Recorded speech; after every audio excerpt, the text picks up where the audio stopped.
Do you know your own sleep efficiency? Do you know how to calculate it? It's simple. You divide the total sleep time, the TST, to the time in bed, or TIB. The ideal is between 85 and 89%. Higher than 90% is a problem, and lower than 84% is also a problem. There are many scientifically proven methods to improve sleep efficiency and to have a better quality of sleep. In this video, I'll show you how to calculate your sleep efficiency, and I'll talk about 10 proven methods to improve it. So let's talk about how to improve sleep efficiency today.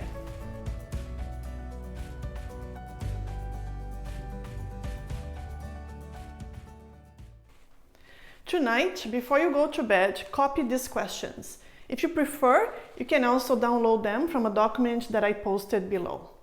Just go to the description of this video below and you will find a link to download this document. Here are the questions. And when you wake up tomorrow morning, answer all of them. Question number 1. What time did you go to bed? Question number 2. What time did you try to sleep? Question number 3. What time did you fall asleep? Question number 4. How many minutes did you stay awake during the night?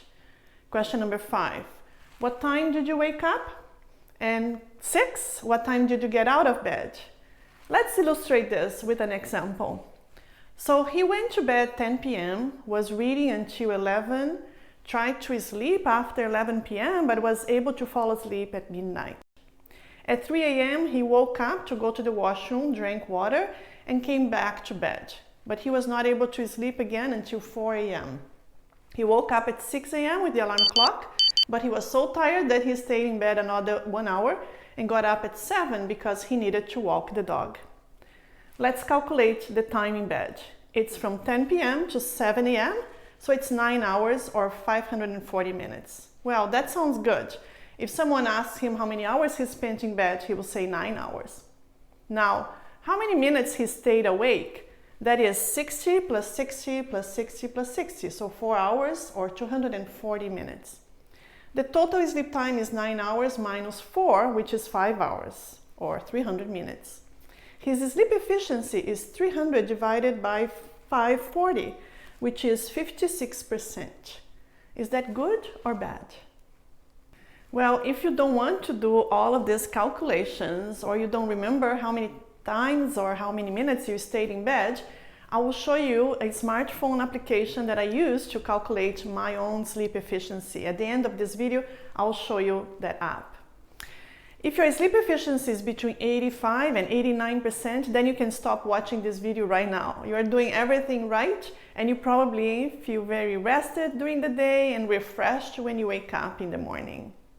In this video, I will not talk about what to do when there is a sleep disorder, or about sleep positions or mental health conditions like depression or anxiety that can affect the quality of sleep. I will address those problems in future videos. Now, if you are healthy and your sleep efficiency is not good, keep watching this video. If your sleep efficiency is close to 100%, this means that you're not getting enough sleep. Perhaps you need to go to bed 30 minutes earlier. Some people will say that everyone needs 8 hours of sleep at night. Well, everyone is different. People are different. According to the National Sleep Foundation in the United States, the amount of sleep that adults need is between 7 and 9 hours. Now, we know from scientific studies that if you sleep less than 6 or more than 9 hours, this is a strong factor to develop chronic pain. So pay attention to your sleep amount. Well, if your sleep efficiency is less than 85% and you don't feel refreshed when you wake up, or you are tired during the day, the solution may not be just increase the amount of time in bed, or TIB, but it might be that you need to improve the quality of your sleep. There is good evidence from scientific studies of at least 10 sleep hygiene tips that work to improve sleep efficiency and consequently sleep quality. We are going to talk about the 10 sleep hygiene tips in this video. Number 1, light and darkness. Try getting exposure to natural sunlight in the morning every day. Natural sunlight or bright white light helps to regulate our brain and tell our brain when it's time to be awake and alert. Have you noticed that when you spend a time at the beach, you sleep better? So go for a walk outside during the day, open the windows, move your home office to a well-lit room. If you can't get exposure to sunlight, then make a big light box or buy an artificial white light and turn it on for 2 hours every morning. I studied done in 11 nursing homes in Norway using light boxes of a bright light of intensity of 6,000 to 8,000 lux for a period of 2 hours every day for 2 weeks. They showed that older adults improved their sleep efficiency by 80%. Another advantage of exposure to sunlight is that your brain will produce serotonin, which is the mood hormone.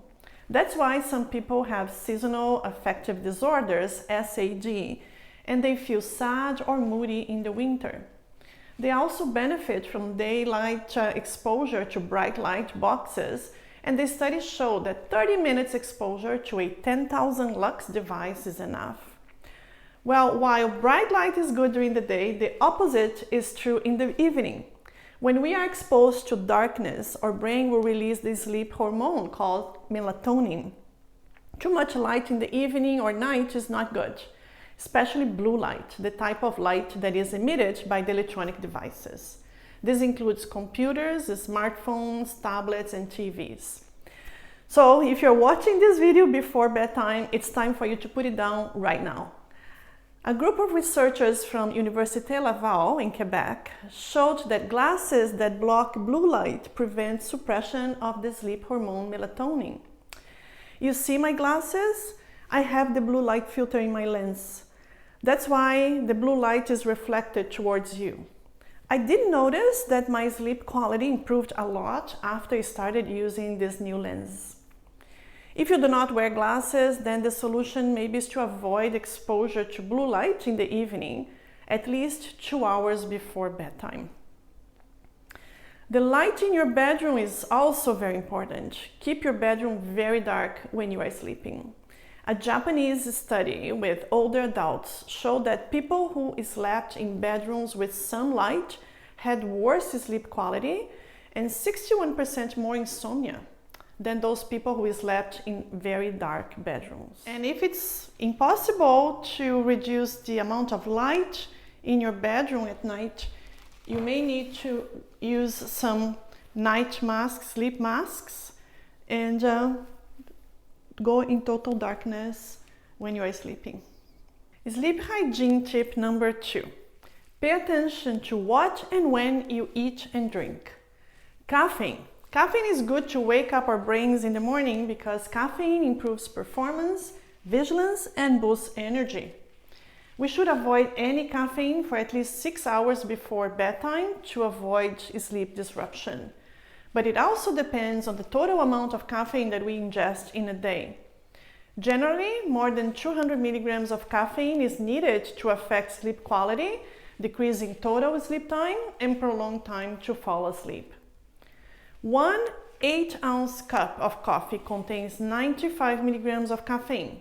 An espresso has 64 milligrams, a black tea 47, green tea 28 milligrams, and sodas have 22 milligrams. Alcohol. Avoid alcohol in the evening. Alcohol blocks the production of melatonin and decreases the production of growth hormone, which are important to regulate the sleep cycle. Oh, but I heard that drinking alcohol helps to fall asleep better. False. Alcohol reduces the time that the person takes to fall asleep and cause the person to have a deeper sleep in the first half of the night. However, alcohol leads to a lot of sleep disruptions in the second half of the night. The total REM sleep, REM sleep, is reduced. REM sleep is the rapid eye movement that is important to promote learning, memory, mood, is when we dream. People who have poor REM sleep have a higher tendency to obesity, type 2 diabetes, migraines, and depression. Avoid heavy meals before bedtime. Another way to block the production of melatonin and growth hormone is to have a heavy meal right before bedtime, especially a meal that is high in carbohydrates. On the other hand, having a light snack before bedtime helps to improve the sleep quality. There is a condition called night eating syndrome, or NES. It's prevalent in 1.5% of the population and 2.8% of college students. The person will feel hungry at night at least 2 times a week, and the person has insomnia. It's not clear if this is an eating disorder or a sleep disorder. The best treatments are cognitive behavioral therapy, or CBT, and progressive muscle relaxation. If eating a heavy meal is not good at night, the same is true for drinking liquids. That brings us to the sleep hygiene number 3. Avoid drinking liquids before bedtime and getting up at night to pee. Nocturia. Nocturia is the medical term for getting up at night to pass urine. It may be simply a consequence of drinking too much liquid within 2 hours before bedtime. If this is your case, the solution is easy. Just stop that habit and remember to empty your bladder before going to bed. However, nocturia affects 60% of older adults, and a group of Japanese scientists found that nocturia is associated with mortality. Those who get up once have a 46% higher chance of dying compared to those who do not get up to void. Those who get up twice have 85% higher chance of dying, and those who get up 3 or more times have double the chance of dying. These researchers in Japan explain that this higher chance of dying can be due to multiple mechanisms. First, nocturia can be a sign of a serious disease like sleep apnea, high blood pressure, diabetes, or cardiac diseases. Second, waking up causes sleep loss, reduction of sleep quality, and sleep duration, which then cause more diabetes and obesity. And third, people with nocturia have a higher risk of falls and fractures, and these injuries could lead to death. Sleep hygiene tip number 4: exercise and physical activity. There are hundreds of scientific studies showing that regular physical activity improves sleep quality. In a study of older adults who were sedentary, half of the group was randomized to 16 weeks of moderate intensity training, and the other half didn't do any exercise. They did low impact aerobics, brisk walking for 30 to 40 minutes 4 times a week. The group that exercised fell asleep faster, slept more, improved their sleep efficiency, and felt more rested on awakening than the control group. Exercise seemed to be more effective to treat insomnia than many medications. Some people prefer to do the exercises during the day, and that's what we recommend, that they do the exercise in the morning or afternoon. There is conflicting evidence in the literature regarding what time is the best time to do exercises. You should find out what works for you. If you exercise in the evening and have a good quality sleep, there is no need to change the time you practice exercise. Sleep hygiene tip number 5. Don't take a long nap during the day. How common is the siesta? Well, in the United States, a survey showed that 55% of Americans took an average of at least 1 nap during the week. 35% took 2 or more naps each week. Daytime naps are common in many cultures, especially when the temperatures are higher. Naps less than 10 minutes have few of any benefits. Naps between 10 and 45 minutes have several benefits, but longer naps are associated with loss of performance and sleep inertia. Sleep inertia is the period of 30 minutes after the person awakens in which there is a low brain speed. This can be very dangerous, especially if the person needs to operate a vehicle, drive a car, or machinery. Sleep inertia is also associated with low performance and low mood that can last several hours after awakening from the afternoon nap. Another problem with longer naps is that it also deteriorates the quality of night sleep. In older adults, frequent and longer naps were associated with a 30% higher chance of mortality than individuals of the same age who napped infrequently. Another study showed that individuals who napped for less than 30 minutes 3 or more times per week had a 84% decrease the chance of developing Alzheimer's disease. So the person can train the body and mind to take short naps. A short afternoon nap can improve memory and learning. What is the best time to take a nap? Some say, well, it's around 3 p.m. Did you know that Albert Einstein and Winston Churchill were strong advocates of a short afternoon nap? Sleep hygiene tip number 6.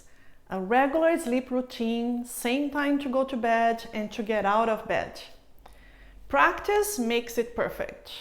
If you train your body to fall asleep and wake up every day at the same time, you will notice that after a few months, you will not need an alarm anymore. The body follows a circadian rhythm that aligns itself with sunrise and sunset. Having a regular sleep pattern, including weekends and holidays, can lead to high sleep efficiency and sleep quality. Sleep hygiene tip number 7. Reduce the noise, temperature, and distractions in the bedroom. Most studies show that room temperature around 20 Celsius or 70 Fahrenheit is a comfortable temperature for most people. But of course, it also depends on the clothing, the bedding, and the personal preferences. Bedroom noise is very important. Nighttime exposure to traffic noise or low-frequency noise affects the levels of cortisol response. Cortisol is the stress hormone, and it peaks in our body around 30 minutes after we wake up. People with poor sleep quality have higher levels of cortisol in the morning. We don't know if the higher cortisol leads to poor sleep or if it's the poor sleep that leads to higher cortisol. Anyways, practicing the sleep hygiene tips in this video will help you to lower the levels of cortisol. It's also important to keep distractions out of your bedroom. No TV, no games. Use the bedroom only for sleep and sex. And if it is impossible to reduce the noise in your bedroom at night, you may try to get some earplugs to sleep with them. Sleep hygiene tip number 8. Relax your mind and your body before bedtime. Mind-body therapies have been shown to improve sleep efficiency and insomnia. There are various types of therapies, including music, reading a book, mindfulness meditation, breathing exercises, yoga, visualizations, and self-hypnosis.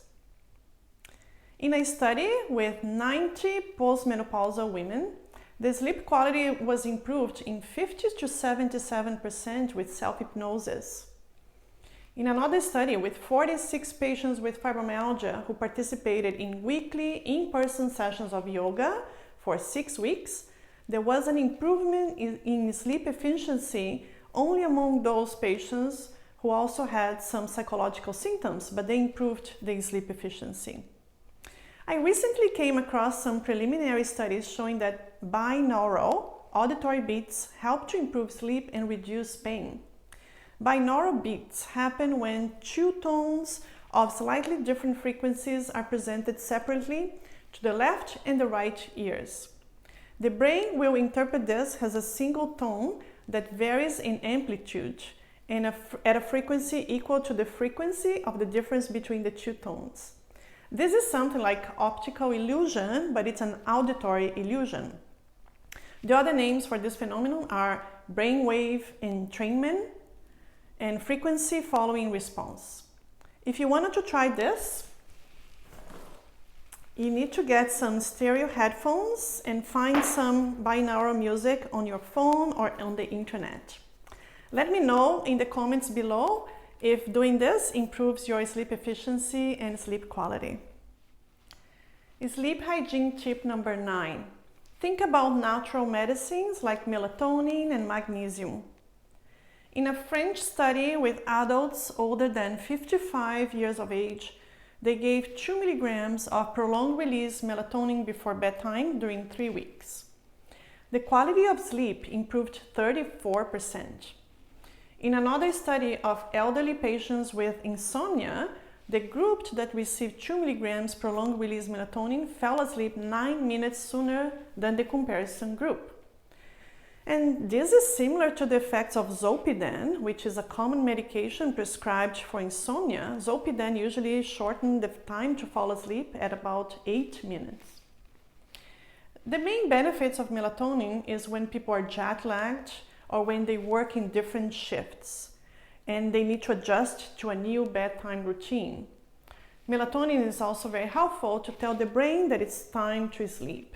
However, when the person takes melatonin for 3 or more weeks, the effects are less noticeable. So it's recommended not to take for prolonged periods of time. Take some vacation of melatonin so it will be effective when you need it. Magnesium supplements. Magnesium has a calming effect and improves sleep quality. There are various studies showing that taking magnesium at night helps to improve quality of sleep and reducing insomnia. It seems that magnesium glycinate has the additional benefit of glycine, which is an amino acid that also has calming effects. If you want to learn more about magnesium, I have another video that I talk about magnesium for chronic pain. So this is the last sleep hygiene tip. Talk to your doctor about your poor quality sleep. If you're practicing all of these habits above and you still don't have a good quality sleep, then it's time to talk to your doctor, and a sleep study may be necessary. There are sleep disorders that affect the quality of sleep and need to be treated. Sleep apnea affects 6% of Canadians and is associated with various health problems like stroke and high blood pressure. Well, those are the 10 sleep hygiene tips that I have for you today. And before I forget, this is the smartphone app that I use to measure my sleep efficiency. There is a free version that you can download. I prepared a summary of all those 10 proven tips to improve your sleep efficiency. Go to the description of this video below and you can download the document with a summary of all these 10 sleep hygiene tips. Please remember that this video is only for educational purposes. If you think that you have a sleep disorder, please talk to your doctor. In case of emergency, go to the nearest emergency department. Don't forget to like this video, subscribe to this channel, and leave your comments in the box below. You may write down in the comments which of these sleep hygiene habits you are going to change first. You can also contact me on Twitter, Facebook, and Instagram. Bye for now.